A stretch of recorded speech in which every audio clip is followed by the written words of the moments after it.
Can we start with a kind of rough status of how the industry is going?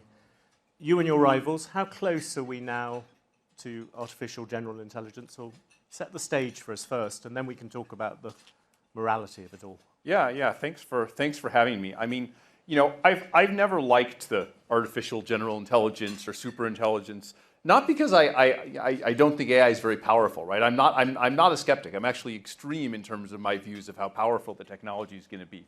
But it's the wrong model for thinking about it, that there will be some one point where we build something completely different. What we see here, actually, what we've seen for the last 10 years, maybe even 15, and me and Anthropic's co-founders were among the first to document it, is this very smooth exponential process. Just like in the 90s, you saw Moore's law that the amount of computing power would double every 12 months or every 18 months. We have a Moore's law-like law, except it's for intelligence itself, for the cognitive ability of the model across many tasks. And so what we are seeing is that cognitive ability is, depending on how you measure it, doubling every 4 to 12 months. And so, we're just climbing the ladder of cognitive ability. And where we are now is, to take coding as one example that's been exploding really fast over the last year or two. I have engineers. In fact, the team that leads one of our lead products, Claude Code, which is the way you use our models for coding, he says he hasn't written any code in the last 2 months. It's all Claude. He's edited it, he's looked at it, but it's all been written by Claude. Indeed, we recently released this thing called Cowork, which was bringing Claude Code to non-coding tasks. It really seems to have taken off. We wrote it in like a week and a half, almost entirely with Claude Code. So I think we're entering the world where the junior level software engineers, maybe many of the tasks of the more senior level software engineers are starting to be done, most of the way by AI systems. Now that's going to go further. It can be more end-to-end. The projects can be more, but I think we're going to be surprised at how the exponential turns upward, right? The whole thing about exponentials is, it looks like it's going very, very slowly. It speeds up a little bit, and then it just zooms past you. And I think we're on the precipice. I think we're a year or two away from it really zooming past us. Sounds very like going bankrupt. But when this happens, in terms of the kind of running order, there's yourself, there's Gemini, there's OpenAI. Where do you put? Are you all together at the moment, roughly? Yeah, I mean, you've got a lot of hype for your most recent version. I think as the field has developed, I think it's no longer appropriate to think of it as like a scalar, like runners in a race who are at one position. The players have gone in different directions. Yeah.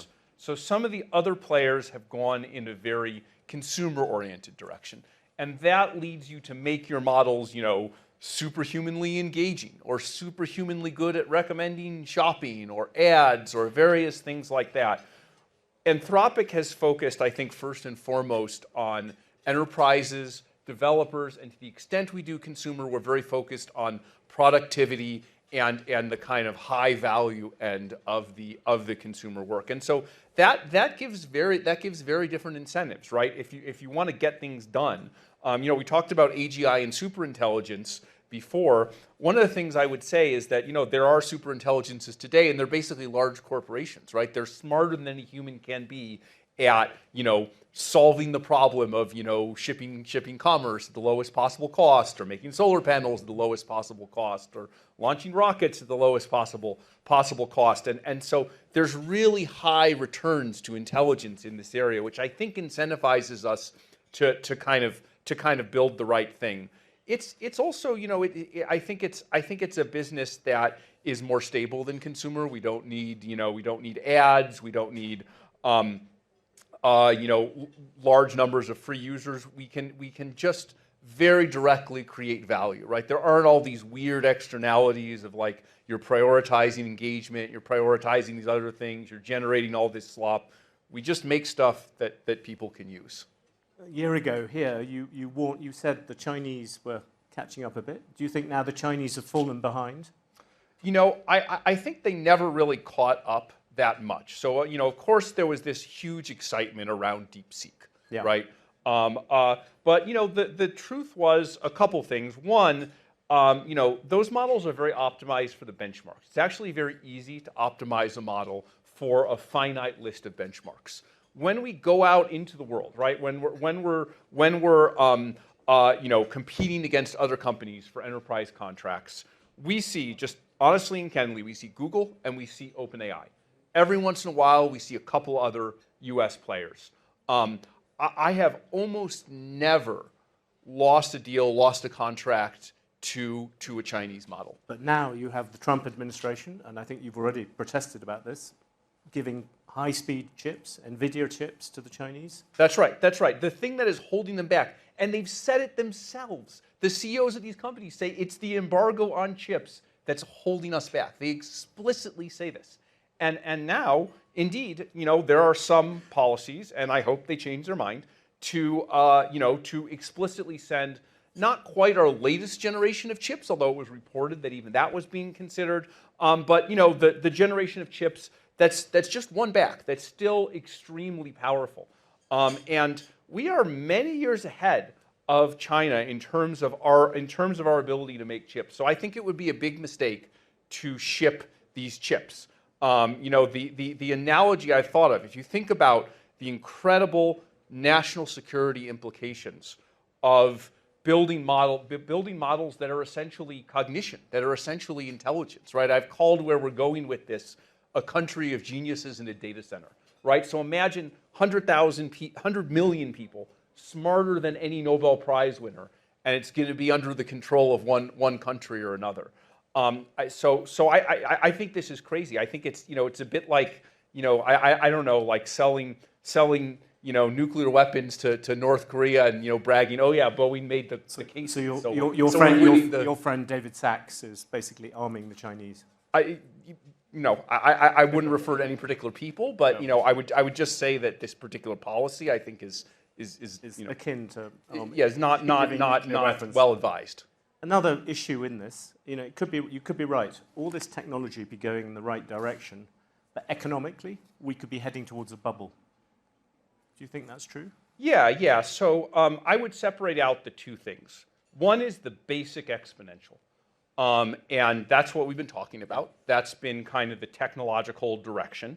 And there, just like with Moore's law, you can never be sure that the technology is sort of fully going to advance, it's going to keep going, right? It's a fundamentally inductive problem.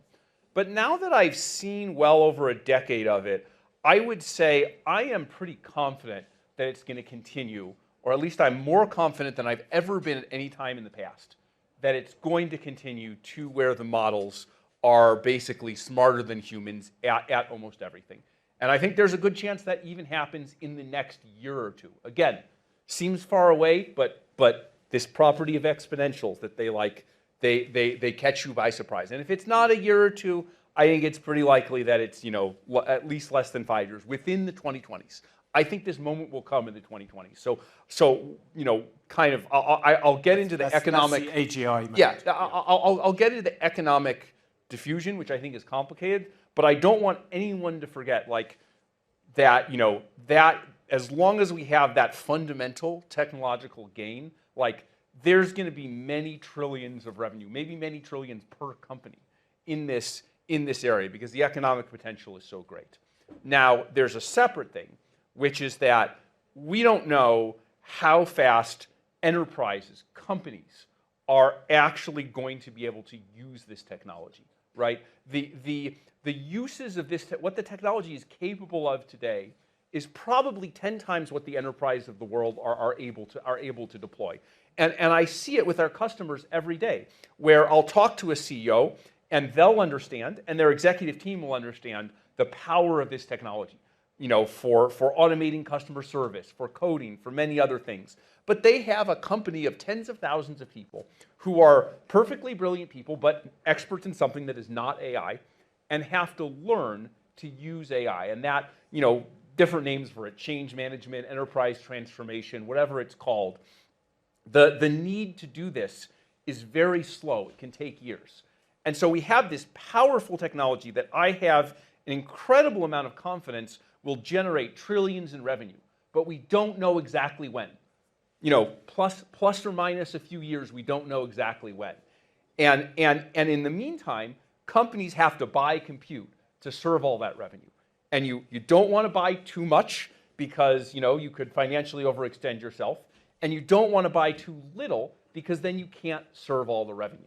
And so that's where the kind of economic and financial risk comes from. So, but you are involved in that, by building data centers. You're spending vast fortunes. You've got the deals with NVIDIA. Do you worry that that's going to come back and bite you? So we have some advantages in this. There's a stability to enterprise business that there is not to consumer, right? Consumer is very fickle. Enterprise purchasing, enterprise predictions are predictable. Also, enterprise tends to have better margins. The margin is basically how much buffer you have between buying too little and buying too much, between what you have to pay for and what you have to support in revenue. So we have a number of advantages here, but I won't deny that there is some inherent risk in all of the companies to this process. Whenever you have an upside whose amount is uncertain, or even whose timing is uncertain, and you have to make financial decisions somewhat blind to those things. You have to decide early to build out capital, to build out resources a few years in advance. There's going to be some inherent risk that's driven by that uncertainty. And I do think that some companies have probably overbought. I'm not able to look at their financials. I just know what they announce, and I'm like, whoa, I wouldn't necessarily have done that. I'm pretty happy with the decisions that we've made. But and I can't be sure about others, but it is entirely consistent that this could be the most transformative technology in the history of the world. That some companies will do really well, but not every company may. Very quickly on that, as you said, you're on the enterprise side. On the consumer side, OpenAI with a big lead. There seems to be a lot of talk that Gemini is now catching up. Is that your impression as well? I mean, we're not in that market, so I don't know about it. I'm asking you as a dispassionate observer. Yeah, the statistics would seem to suggest that. It would seem to suggest that, with their kind of greater distribution, with their greater existing reach, they've been able to make a lot of progress in kind of recent times. And again, this is why, consumer is fickle. This is why I would be careful if I were a consumer company in kind of, what was on my balance sheet. Let's jump then to that big question, which we originally asked Claude at the beginning. Will AI do good? Obviously, as you said, it's going to have a positive effect on GDP, perhaps on your wealth too. But what about employment? Last year, you predicted a kind of white-collar bloodbath. You said it would wipe out 50% of entry-level jobs. That's now 4.5 years away. Do you still stand by that? Yeah, so my view of AI, there's maybe two axes in terms of which to think. There's good things happening versus bad things happening, and there's like AI is a small deal versus AI is a big deal. My view is on the extreme side of AI is a big deal, but I'm kind of in both sides, both top quadrants, where I think some really good things will happen, and if we don't act to prevent them, some really bad things will happen. I wouldn't be building this technology if I didn't believe that the good outweighed the bad, and that we could mitigate the bad. That's why I warned about the bad, so that we can. But how do you think we mitigate it? Does that mean things like taxation? What are the individual bits? Let me just get to what I think the situation is. I think exactly what you said. I think we could have this very unusual combination of very fast GDP growth and high unemployment, or at least underemployment, or low-wage job, a lot of low-wage jobs, high inequality. I don't think that's correct me if I'm wrong, I don't think that's a macroeconomic combination we've ever seen before. You think of fast growth, you're like, well, okay, maybe there's inflation, but you're not going to have high unemployment when there's fast growth. I think this technology is a bit different because it's extreme in the way it's gonna generate value, but also because it's moving up the cognitive waterline. There's going to be, unfortunately, a whole class of people who are, I think, across a lot of industries, going to have a hard time coping. And that's really a problem we need to solve. So to get to the question you just asked, there's a few things Anthropic is doing. One is we've maintained for almost a year now what we call the Anthropic Economic Index, which is tracking how our models are used in real time. And because we see all these conversations, we can use Claude itself to, in a privacy-preserving manner, look across all the conversations and ask questions like, is someone using this to augment a task, to work together with the model, or to delegate or fully automate a task? What are the industries people are using Claude for, statistically by distribution? What are the subtasks within those industries, right? We can get into a lot of these like labor, these very fine-grained labor department statistics and ask Claude about it. Which states are using Claude more? We can watch the economic diffusion of Claude in real time.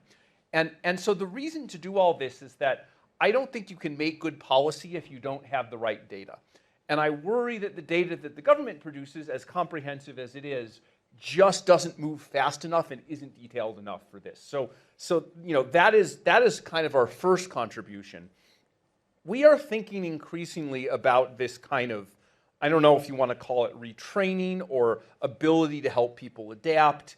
It's partly in line with kind of what we do in terms of go-to-market, right? Part of our go-to-market activity is how to help people adapt. But with great respect, I mean, you can do these things, but fundamentally it's a societal problem. Government, if you think about it, what you're describing is a perfect storm. You have GDP going up, the wealth of certain people going massively up. Absolutely. And you are saying 50% of entry-level jobs go. People in real distress.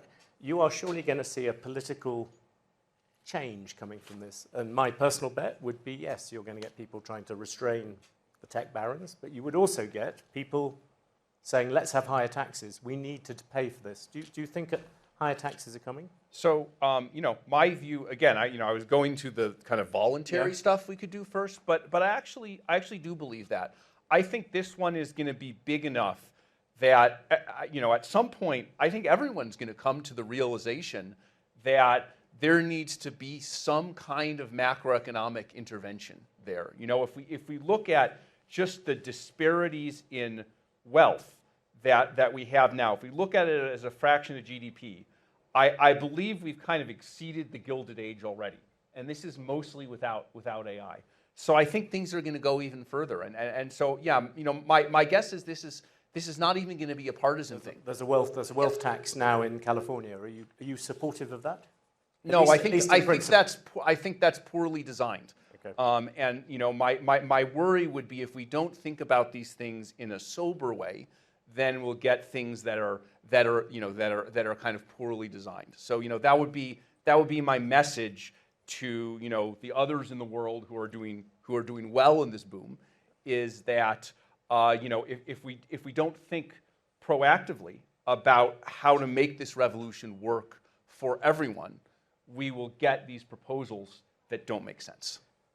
Just taking it a bit further, there's people worry about the economic consequences, but there are other ones. Not that long ago, I went to a panel with, I think, a couple of your rivals, a couple of your peers, where they put forward all the good things that AI would do, and then someone said, what about the risks? And one of them rather casually said, well, of course there's extinction risk, and then moved on to another. And collectively around the room, people took a deep breath. And what he was talking about was the possibility of a bad actor getting hold of it, or possibility ultimately of things like Claude running things. Where does that fit into your? Yeah. I've long been worried about that as well. Just as I said, I'm on the direction of like, this is a very powerful technology. Therefore, the benefits are extreme. We're going to be able to, do things like seriously, really cure cancer, maybe eradicate tropical diseases. But on the other side, look, we're building cognitive systems that have their own autonomy, right? Mm. And we really need to think about that. And like Anthropic's been founded since the beginning with an intention to think about that, right? We publish almost every, probably 3 or 4 times a month, research on how to control these models, how to make sure that, they do what we want them to do and they don't run out of control. We've pioneered. One of my co-founders, Chris Olah, is kind of arguably the inventor of a field called mechanistic interpretability, which is basically when you look inside the brain, the artificial brain of Claude or another AI model, and try to trace mechanistically why it's doing exactly what it's doing. And we've seen things inside the model like, in lab environments, sometimes the models will develop the intent to blackmail, the intent to deceive. And this isn't unique to Claude. If anything, this is worse in other models. These are things that, if we don't train the models in the right way, can emerge. But we've pioneered this science of looking inside them so we can diagnose them and prevent the models from happening, intervene and retrain the models so they don't behave in this way.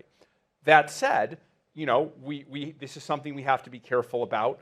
We've supported various light touch, transparency-focused measures for making sure that all the companies have to talk about the tests that they run. We always disclose our tests. We always, basically, we try and test our models to try and really strain them and get them to do the worst things possible in a test environment so that they never do those things in the real world. And we generally think every company should have to run those tests and should have to disclose those tests. But this is, you spend quite a long time thinking about this. You write pamphlets about it, about the consequences. There is an impression that most of your peers are kind of head down, and they're thinking purely about whether they can just keep ahead of the other. Do you think your industry is kind of immature in that way? I can't speak to what the other players are doing or why they're doing it. I think there are at least some other players in the ecosystem who I think of as responsible, who are at least thinking of things in the right way. I agree there are others who are not, but I would say what I have always tried to do and what Anthropic has always tried to do is to set an example and to try to inspire others to follow the example, right? We always publish our work on mechanistic interpretability. We always publish the tests we run. And honestly, there are a lot of other companies where, their researchers basically say, hey, why can't we do that too? That seems like a responsible thing to do. That seems like the right way to develop the technology. And so you can kind of have an effect on the other players in the ecosystem. One very clear zone where you are different from your peers is that you have not very obviously queued up to kiss the ring of Donald J. Trump. Are you still, what do you think of the current US president? You show no signs of wanting to see him. Look, so I mean, I would really put it in a different way. I don't think being for or against administrations or for or against politicians is the right approach, or that Anthropic has anything to say one way or another on those topics. What I would say is that what Anthropic knows is AI, and Anthropic knows very well the policy issues around AI. And our approach, which I can't speak for others, but indeed our approach may have been different, is we think through the issues, we try and get a substantive view based on those issues, and then we say what we think. And sometimes we will disagree with the current administration, just as we sometimes disagree like with China, with the last administration. And sometimes we agree, and it's worth highlighting the areas of agreement, like the energy data center build-outs. We did this health pledge at the White House. There are a number of areas. When we saw the White House's AI action plan last summer, actually we liked most of that. That was actually a very well-written document. So this is complex. There's not against and for, but again, when it comes to things like the chips in China, yeah, we disagree. When it comes to putting a moratorium on state AI regulation, yeah, we disagree because we disagree on the merits. It's not about liking or disliking a particular person. I don't think that kind of thinking is going to get us out of this situation that we're in. Are you going to see? We have to think based on substance. Are you going to see him when he comes to Davos tomorrow? I may. That would be an interesting change. One final last question. What happens to Anthropic? What happens to you have an implied, in what sense? Well, you have supposedly a 350 billion implied valuation. Would you consider an IPO this year? Look, I mean, we are most focused on, just trying to make the best models and just trying to, build products on top of those models and just trying to, sell those models to enterprises in ways that are useful. There are large capital needs for the field, so that should be considered. But that's where our focus is. That implies that you do need a lot of money, though. I mean, You don't need to ask me to know that this is a capital-intensive field. So an IPO isn't completely out of the question?